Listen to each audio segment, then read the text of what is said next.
Hi, I'm Michelle, and I'm 41 years old. There's something I have to admit. I'm completely addicted to German soap operas. Thanks to the endless options on various streaming services, I've been binging one drama after another, and honestly, I'm hooked. The characters, the twists, the passion, they never disappoint. Every episode is filled with intense emotions, betrayals, and cliffhangers that make it impossible to stop watching. But while I was absorbed in the drama on screen, little did I know that my real life was about to take a dramatic turn of its own. Let me take you back to almost 4 years ago. At that time, I was living with my husband, who was a bit older than me. We didn't have kids, but I had come to accept that. I thought it wouldn't be so bad to focus on us and spend some quality time together, just the two of us.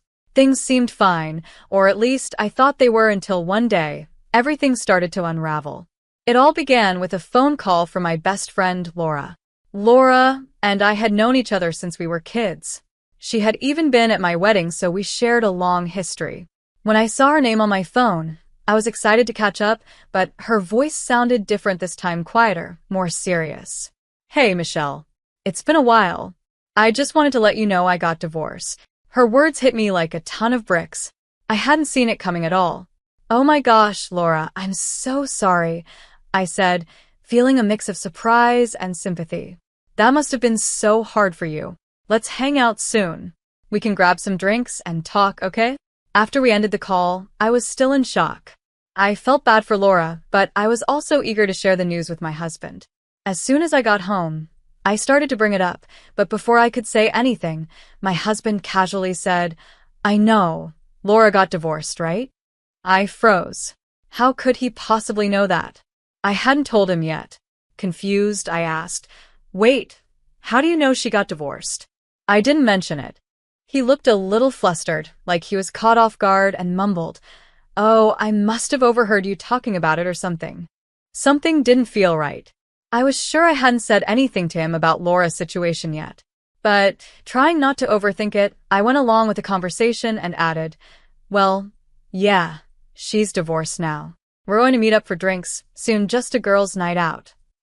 To my surprise, my husband responded quickly, "I'll come with you too.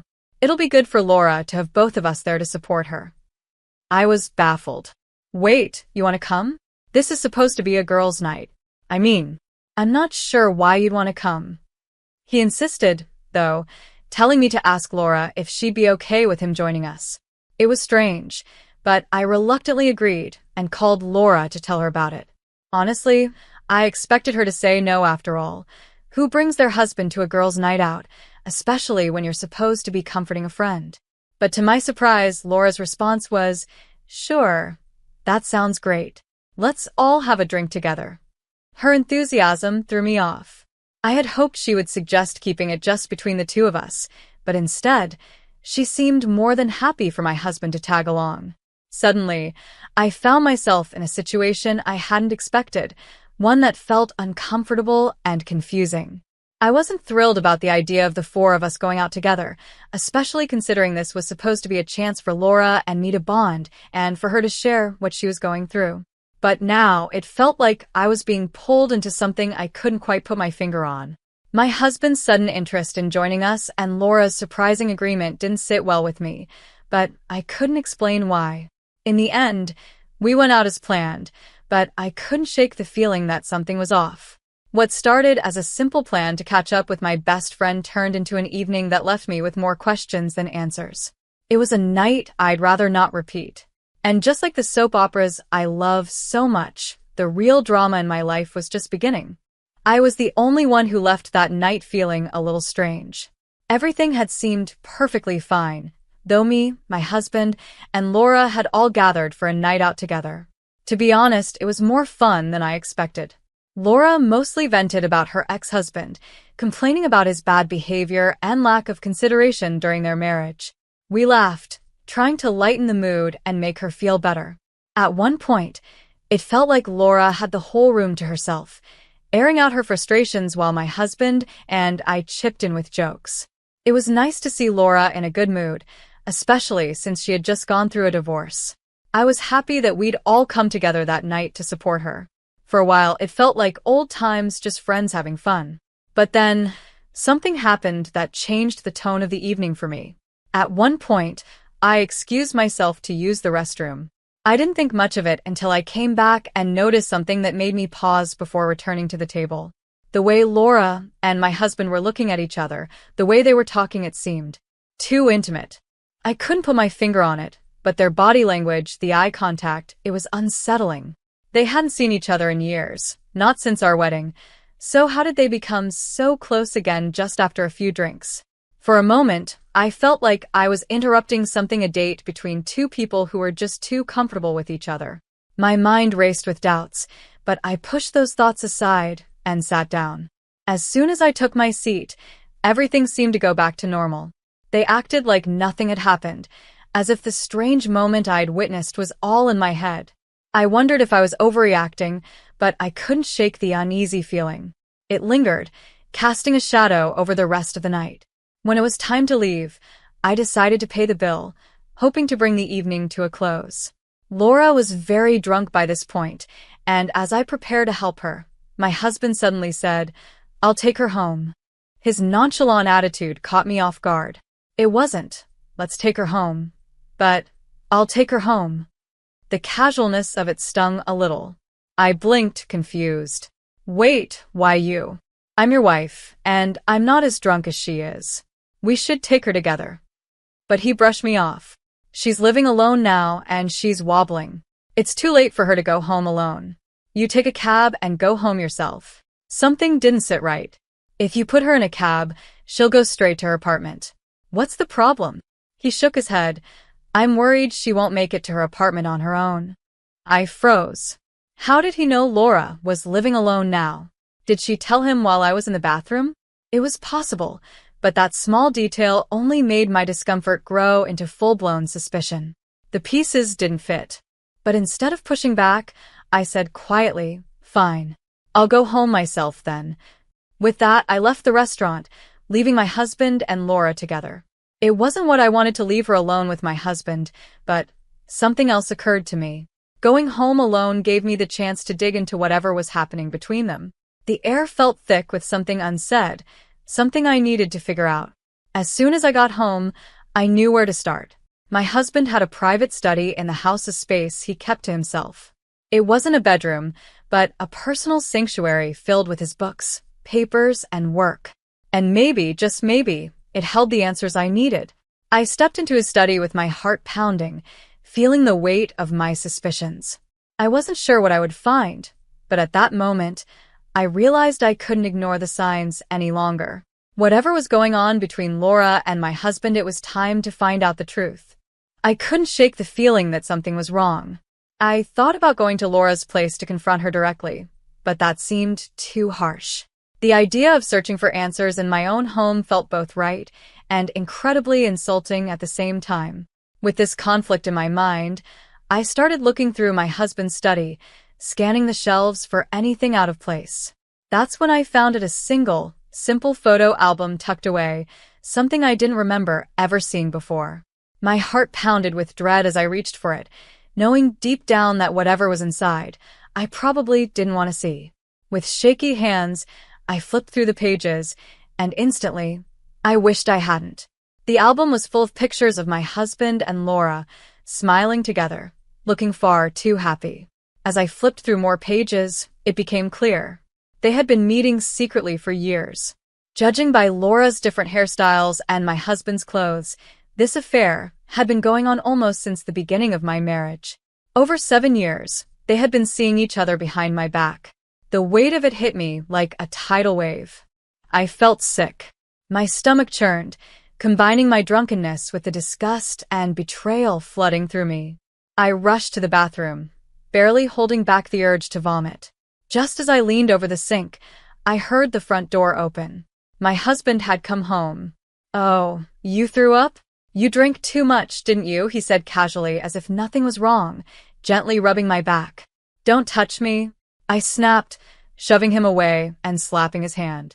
"Don't even touch me." He looked confused and tried to act calm. "Hey, it's me. Hold on, I'll get you some water." He thought I was just drunk, too far gone to know what was happening. But I wasn't. I was very aware, and I hated him. I wanted to drink enough to forget, to make the pain disappear, but that wasn't an option. Go sit in the living room, I managed to say. We need to talk.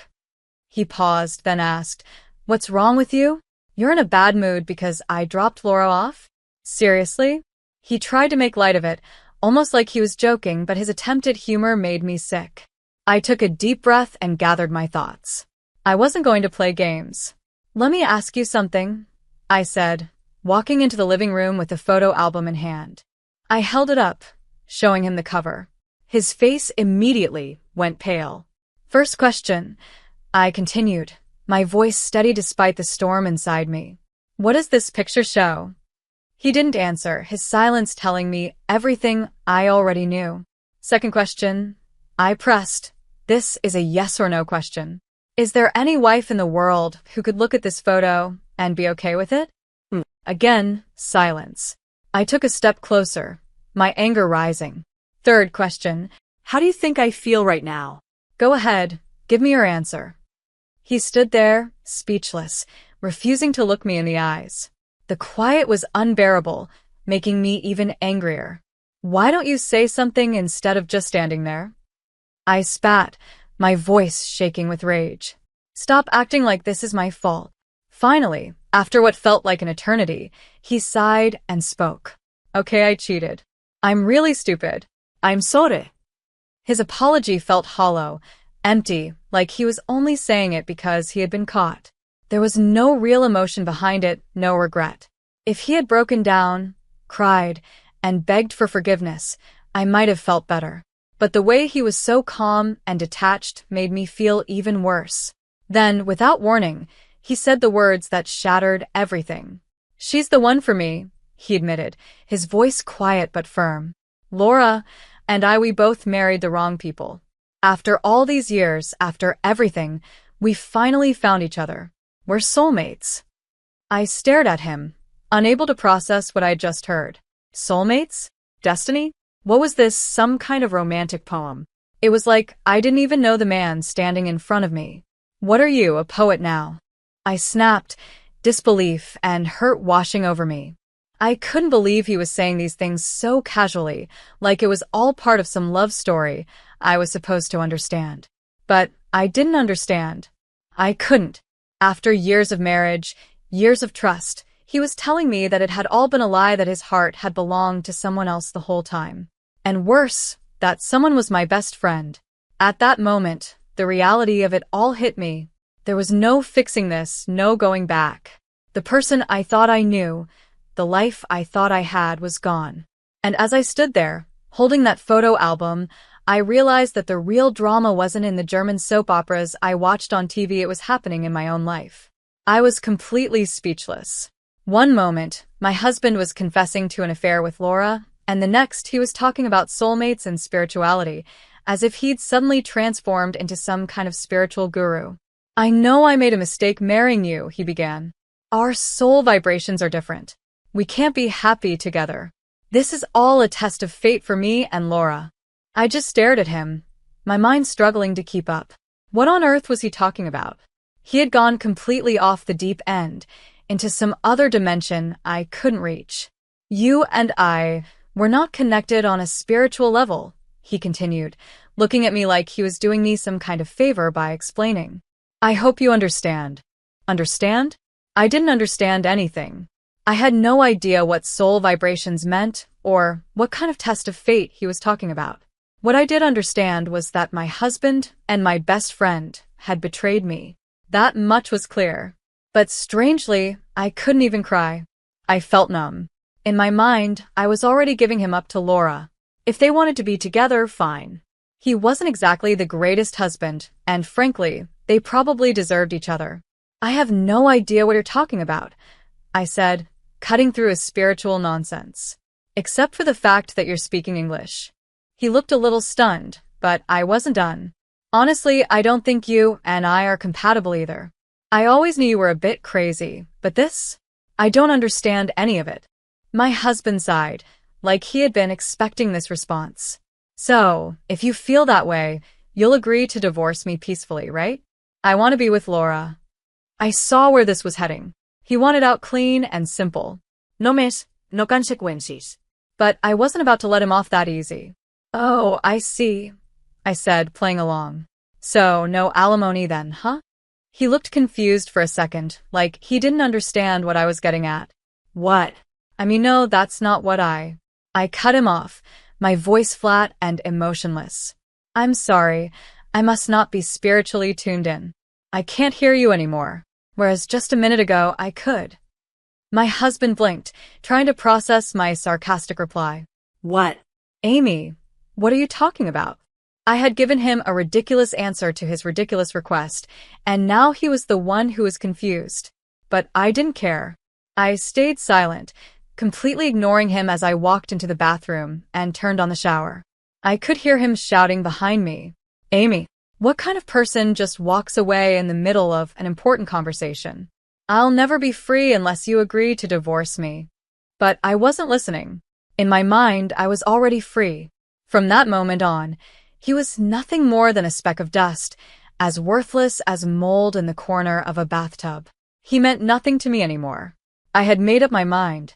I would do what I wanted, and he could be with Laura if that's what he wanted. The next morning, he left for work in a foul mood. He didn't even bother to say goodbye, and I didn't either. I didn't make his coffee, I didn't pack his lunch, and I definitely didn't help him find his tie like I used to. It was my day off from being a wife. I got out of bed just in time to watch him leave. Well, that's it, I thought. I guess I'm living alone from today onward. With that in mind, I decided to tidy up my space and make the house feel more like mine. That evening, when he came home, I didn't greet him at the door. I heard him call out, "I'm home," from the front porch, but I didn't answer. He walked in and suddenly I heard him shout, "Hey, where are all my shoes?" I smirked to myself. I had thrown them out earlier. He stormed through the house, calling my name. "Amy, where are you? Why did you throw away my shoes?" I was sitting at the dining table, calmly eating an expensive steak, sipping champagne. He burst into the room, shocked to see me enjoying dinner without him. "Why are you eating without me?" he asked, his voice rising with frustration. I barely looked up. "Because I live here alone now," I said flatly, taking another bite of my steak. "It's normal to eat alone when you live alone." His mouth hung open in disbelief, and I just smiled as I poured myself another glass of champagne.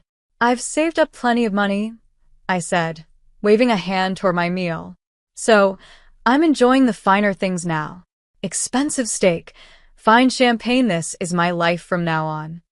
And with that, I went back to my dinner, leaving him standing there, speechless and lost. It was the first time in years I had felt truly free. I didn't even bother making eye contact with my husband. I just kept my eyes glued to the TV, laughing at whatever was on, while enjoying my dinner. I could feel him staring at me, frustrated. "Amy, are you even listening to me?" he snapped. I casually poured myself another glass of champagne, acting like he wasn't even there. I could hear the irritation in his voice, but it only made me more amused. "You've got to be kidding me," he muttered under his breath. "We'll talk after I get out of the shower, okay?" I watched him head upstairs to grab his pajamas. A few minutes later, I heard a loud thud and clattering from the staircase. I didn't even flinch, still focused on my food. Moments later, he was back downstairs, his voice full of disbelief. "Amy, why is there nothing in my room? Where are my pajamas?" he shouted. Without even looking at him, I replied calmly, "I live alone." He stood there, completely baffled. "What is wrong with you? I can't even take a bath. Are you saying I don't need clothes now?" I smirked to myself, but didn't respond. I just finished my meal, still ignoring him, and got up from the table. My husband, clearly confused, followed me around the house. "Where's my food?" he demanded. I turned to him, finally making eye contact. "Go buy your own food. How many times do I have to tell you? I live alone now." I walked straight to the bedroom without another word. I had already taken my bath earlier and, as a little side note, I'd even thrown away his toothbrush. I couldn't wait to see how he would manage the next morning without it. When I woke up the next day, I saw him sitting in a chair, deep in thought, like a statue, just like Rodin's The Thinker. His hair was a mess, sticky and unwashed from the night before. His thinning hair only made his scalp more noticeable, which gave me a small, cruel sense of satisfaction. The moment he noticed I was awake, he rushed over and knelt down in front of me, desperately trying to compose himself. "Amy, I'm so sorry," he whispered, his voice cracking. "I've been a terrible husband. I've hurt you over and over, without even realizing how much. I know I've done awful things. Please forgive me." I blinked in disbelief. I hadn't expected him to go this far. He was practically begging for forgiveness. He continued, his voice full of desperation. "I want us to start over. I'll change. I'll do whatever it takes." I was stunned. For a second, I didn't say a word. Instead, I just gave him the most disgusted look I could manage. No. No. "No," I finally said, shaking my head. "There's no way I can live with a spiritually cheating, emotionally unstable guy." His face twisted in shock. He hadn't expected that reaction. "You don't like it?" he asked, his voice trembling. "Can't you at least think about what I've done for you?" I raised an eyebrow, astonished that he could even ask such a thing. "You're kidding, right? After everything you've done, do you really expect me to just forgive you?" He kept begging. "Please, Amy, say something. I'll do whatever you want. Just give me a chance." I knew this game. This was his usual tactic whenever we fought. He'd act like he was willing to do anything, offer to buy me something expensive like a purse, and that would be his way of fixing things. But this time, I wasn't playing along. I knew if I kept quiet long enough, he'd pull out his usual bargaining tricks. So I looked him in the eye and said calmly, "Okay then. Do exactly what I say." His face brightened slightly, but only for a moment. I finally smiled, the words I'd been waiting to say ready to spill out. "Leave. That's what I want." The look of despair that washed over his face was exactly what I'd been hoping for. He was crushed, his mouth hanging open like a monk's silent cry. It felt strangely satisfying to see him in this state. "No, no, no, esta mered." "That's not what I meant. You can't be serious." Y stayed firm. "I'm very serious. I have no intention of accepting anything else. You think you can get away with cheating, lying, and betraying me for all these years? Do you really believe that?" My husband was silent, his face pale. For the first time, he realized that he wasn't going to talk his way out of this one. I stood up, grabbed my glass of champagne, and walked away, leaving him on his knees, alone with his thoughts. For once, I felt like I was in control, and it felt good. "I'm going to take everything from both of you," I said calmly.